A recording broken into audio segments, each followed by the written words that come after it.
Imagine you're home alone. It's late, the house is quiet, and the world outside is asleep. You hear a sound from another room. You tell yourself it's just the house settling, the wind, maybe an old pipe groaning, but then you hear it again, closer this time. In this video, we're sharing 5 stories from people who didn't have to imagine. These aren't movie plots or campfire tales. These are said to be the real horror stories of people who survived a home invasion, and they're more terrifying than any fiction.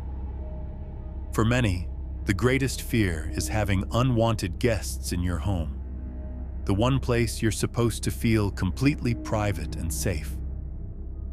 For the people in these stories, that sanctuary was violated in the most brutal way. Story 1. The Silence of the Woods. I lived in what most people would call a dream home. A beautiful rustic house nestled deep in the woods, miles from the nearest town. For me, that isolation was the whole point. It was my escape. The long, winding dirt road leading to my property was a barrier, a promise of peace. I loved the silence, the feeling of being the only person for miles. But one night, that silence became my worst enemy. I was in my living room, reading by the fireplace just after midnight. My dog, a calm golden retriever named Buster, was asleep at my feet. The night was still, except for the crackling fire. That's when I heard the first sound. It was a sharp crack from the kitchen, too loud, too violent to be the house settling. Buster shot up, a low growl rumbling in his chest as he stared at the kitchen doorway. My heart started pounding. I set my book down, trying to convince myself it was just a branch falling against the house. I grabbed the heavy iron poker from the fireplace and took a cautious step toward the kitchen. My voice trembled as I called out, "Who's there?" The only answer was another sound, this one unmistakable. The explosive splintering of wood. It was the sound of my heavy-duty kitchen door being kicked in. Before I could even process it, 4 figures in black ski masks burst into the room. One held a long, military-style firearm, its black metal glinting in the firelight. "Don't move!" the man with the gun snarled. The other 3 fanned out with a terrifying efficiency. One grabbed Buster by the collar, silencing him with a brutal kick that sent the dog whimpering into a corner. "Car keys, safe. Now," the leader commanded, the weapon aimed at my chest. My mind went blank. My fortress of solitude had been breached, as if the walls were made of paper. I was alone, utterly and completely. Help was miles away. I tried to speak, but only a choked gasp came out. I nodded, my hands shaking as I pointed to a key hook by the front door. "Keys are there," I whispered. "The safe is in the bedroom closet." 2 of the men grabbed the keys while the leader and another shoved me toward the bedroom. They threw me inside, and the leader pressed the gun to my head while the 4th man tore the closet open. He found the small safe bolted to the floor and started working on it with a crowbar. I was on my knees, the cold barrel of the gun against my temple. I could hear the man grunting and swearing at the safe. I could hear the others outside, my car engine roaring to life. I'd done everything they asked. I gave them what they wanted. I thought maybe they would just leave. That was my last coherent thought. Without warning, the man over me swung the butt of the rifle, striking me hard on the side of the head. The world exploded in a flash of white-hot pain, and then nothing. When I slowly, painfully came to, the house was silent. The fire was just embers, a throbbing ache pulsed in my head. And when I tried to move, dizziness washed over me. I tasted copper in my mouth. I pushed myself up, my arms shaking, and saw a dark, sticky pool of my own blood spreading on the floor. The men were gone. My car was gone. Buster was nowhere to be seen. I staggered through the house, a ghost in my own home. The kitchen door was a mangled wreck. A gaping wound letting in the cold night air. I found my phone and dialed 911. The dispatcher's voice was calm, a voice from another world where things were normal. I explained what happened, my words slurring. She assured me help was on the way, but I knew the truth of my isolation. It would take them a long time to get there. As I sat on my blood-stained floor, waiting, the silence I once cherished felt menacing. It wasn't peaceful anymore. It was the sound of being abandoned, the sound of vulnerability. I'd moved to the woods to feel safe, but the world had found me anyway. The break-in and the agonizing wait for help left a scar that would never truly heal. I was left for dead, a prisoner in my former sanctuary. Story 2. The footsteps in the hall.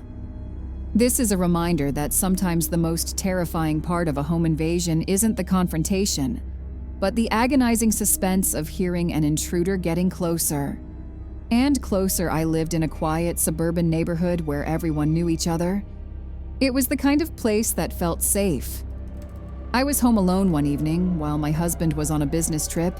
I was watching a movie when I heard a firm, insistent knocking at my front door. It was almost 11 p.m., way too late for a casual visitor. I muted the TV, my heart starting to race. Peering through the peephole, I saw nothing. The porch light was off. The street beyond was empty. I figured it was just kids playing a prank and went back to my movie. A few minutes later, the knocking started again, this time at the back door leading to my fenced-in yard. This was wrong. A cold dread seeped into me. No one should be in my backyard at this hour. I crept to the kitchen window and peered out. In the faint moonlight, I saw the silhouette of a man jiggling the handle of my back door. Panic hit me. My fingers trembled as I fumbled to unlock my phone. Just as I was about to dial 911, I heard a scraping noise at a side window. My blood ran cold. It wasn't just one person. There were more. I knew I couldn't get out. They were at the front and back. My mind raced. The master bedroom had a large walk-in closet. It was my only option. I slipped off my shoes, every creak of the floorboards sounding like a gunshot in the silence. I got into the closet, pulling the door almost shut.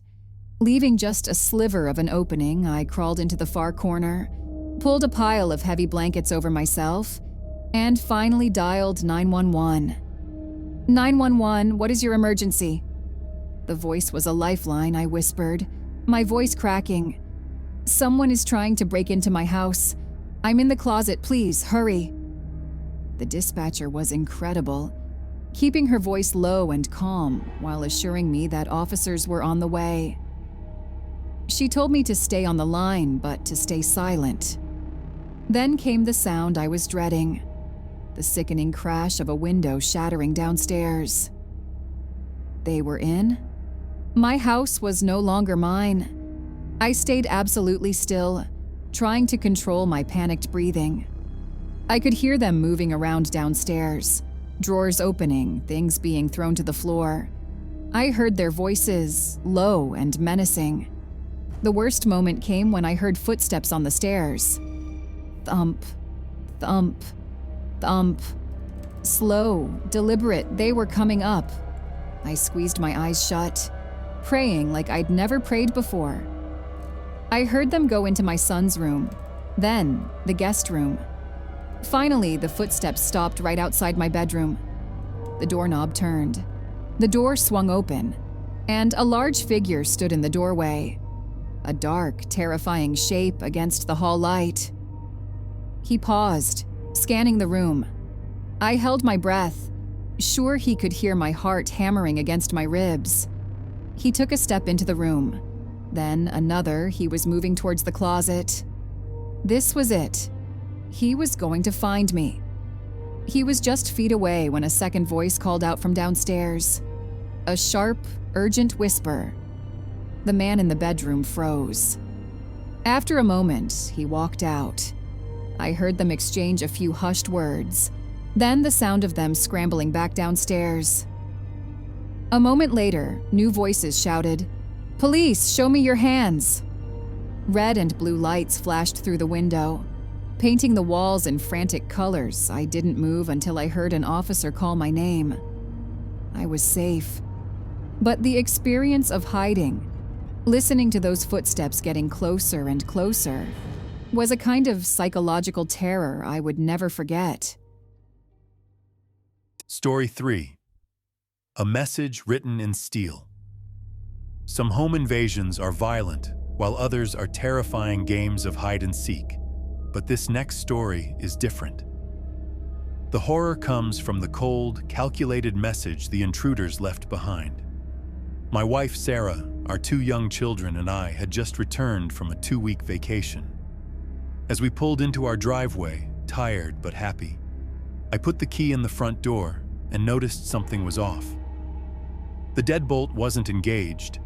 I was meticulous about locking up. "That's weird," I said to Sarah. "I could have sworn I locked this." I pushed the door open, and the feeling of relief was instantly shattered. The living room looked like a tornado had hit it. Cushions were torn, books were swept from shelves, and photos were face down on the floor. "Stay here," I said, pushing my family back toward the door. I walked through the house, my heart sinking. Every room was ransacked. Our bedroom drawers were emptied. Sarah's jewelry box was gone. My laptop and other electronics were missing. We had been robbed. Shaking, Sarah called the police. As we waited, we did a heartbreaking inventory of what was gone. It was typical stuff: electronics, jewelry, cash. But it was the sentimental items that couldn't be replaced that hurt the most. The police confirmed it was likely the work of a professional crew who had been watching the house, waiting for us to leave. The true horror, however, wasn't discovered until later. While trying to put our home back together, I went into the master bedroom. As I straightened the duvet on our bed, something caught my eye. Lying perfectly centered on my pillow was a large kitchen knife, its blade polished and gleaming. My blood ran cold. It was one of our own knives. I called out to Sarah. She came in and gasped. We quickly checked the children's rooms. On each of their small, neat beds, placed right on the pillows, was another kitchen knife, one for each of them. The realization hit us like a physical blow. This wasn't just a robbery, it was a message. The thieves hadn't just taken our things, they'd left a threat. The knives were a clear, chilling signal of what could have happened if we had been home.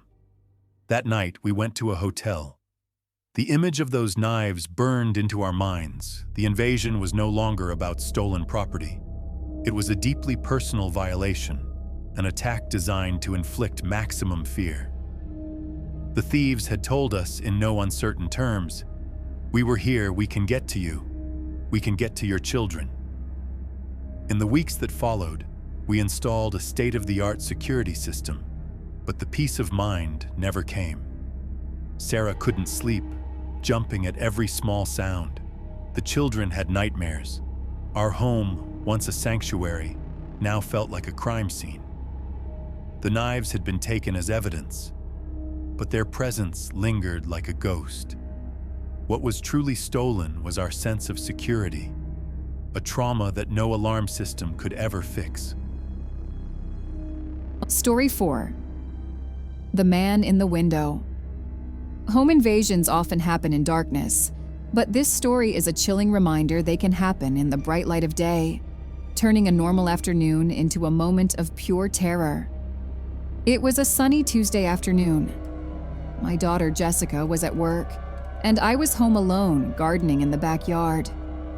After about an hour, I came inside for a glass of water. As I passed the downstairs bathroom, I noticed something odd. The small, frosted window high on the wall was open. I always kept that window locked. I pushed the bathroom door open to get a better look. And that's when I saw him. A man was halfway through the window, struggling to pull his legs through the narrow opening. He was so focused he hadn't heard me. For a split second, my mind couldn't process the absurdity of it. Then the man's head turned. His eyes, wide, dark, and wild, met mine. The moment of shock lasted only an instant. Every survival instinct in my body screamed. I opened my mouth and let out the loudest, most piercing scream of my life. The effect was immediate. The man's eyes widened in panic. He frantically tried to back out of the window, getting stuck for a moment before tumbling to the ground outside. I rushed to the living room window just in time to see him scramble to his feet and sprint down the street. Gasping for air, I ran through the house, checking every lock. The image of the man's face burned into my mind. I called the police. Then, Jessica. The police discovered the man had robbed a neighbor's house just 10 minutes earlier, scared off by a dog. He was an opportunistic thief, moving from house to house in broad daylight. Nothing was stolen from my home, but the incident left a deep psychological wound. I was once confident and outgoing, but I became anxious and fearful. We upgraded our security, but the fear wasn't about locks. It was about the brazenness of the attack. My scream had been my only weapon, but it was enough. The man in the window was there for less than a minute, but he had managed to steal our peace of mind, proving that terror doesn't need darkness to strike. Story 5. Surrounded. This final story is an account of pure psychological warfare, the terrifying feeling of being besieged in your own home. I lived in a single-story home at the edge of a subdivision, bordering a patch of woods.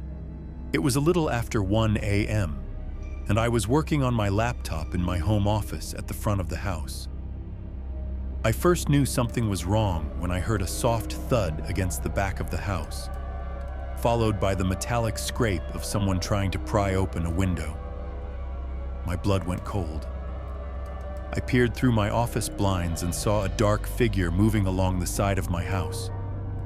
My heart raced. As I grabbed my phone to call 911, I heard a new sound from the front of the house, the gentle but persistent turning of my front doorknob. They were trying the front door while someone was at the back. I was surrounded.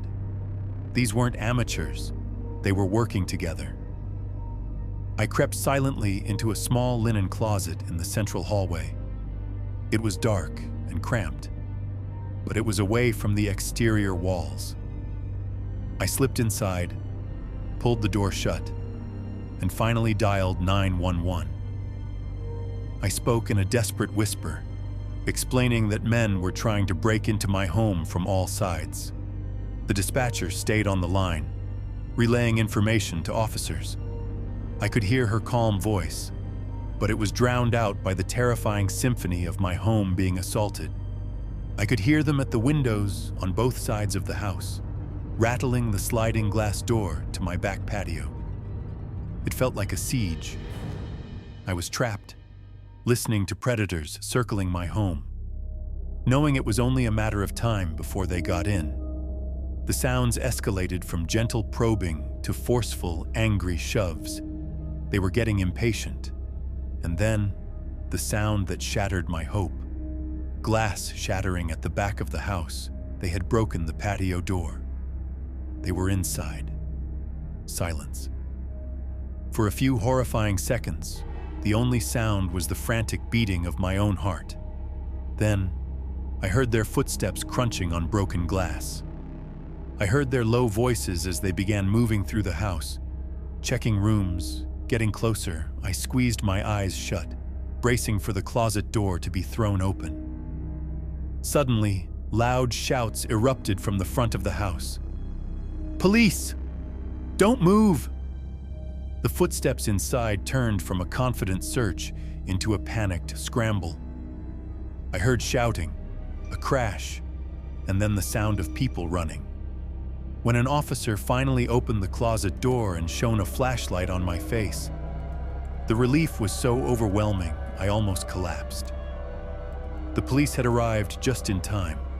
Catching one intruder inside, I was physically unharmed, but the experience left me deeply traumatized.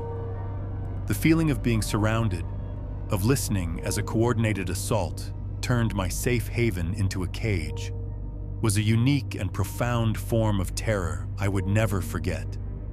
The place we call home is supposed to be our sanctuary, but for the people in these stories, that fundamental sense of safety was shattered. They serve as a terrifying reminder that sometimes the monsters are real and they know where you live. If you have a true, scary story of your own that you'd like to share, you can send it to the email address in the description below for a chance to have it featured in a future video. Thank you for watching. If you want to hear more stories like these, please remember to like this video, subscribe to the channel, and hit the notification bell so you don't miss our next upload. Until next time, check your locks.